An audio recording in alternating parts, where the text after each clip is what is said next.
And that's a wrap. It is amazing how fast a single model year goes by. Dodge has just announced that yesterday, May 30, the final 2018 Challenger SRT Demon rolled off the production line at the Brampton Assembly Plant in Ontario, Canada.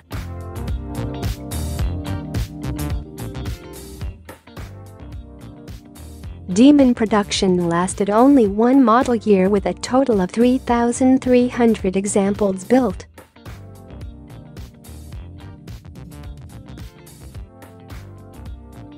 The final car, pictured here with a black exterior, will now be sent to its final assembly stage before it heads to the Barrett-Jackson Northeast Auction in Connecticut, scheduled for June 20.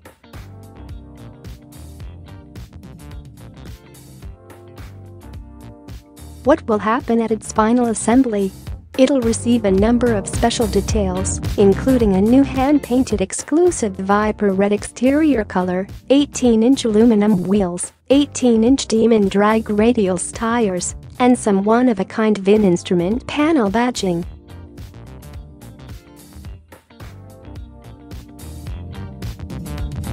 The final Demon will be joined at the auction by the last Dodge Viper, as the two will be sold as a pair.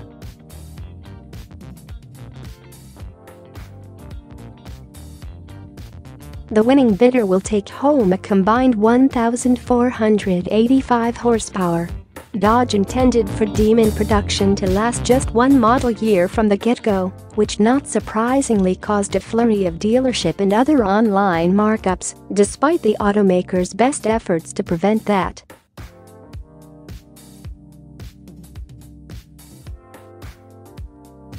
Dodge didn't provide an estimate for the final auction tally of both cars.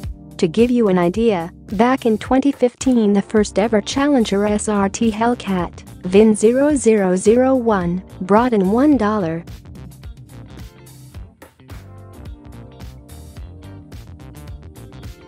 $65 million for the same charity auction. This time, however, a pair of uniquely special legends are likely to sell for much more.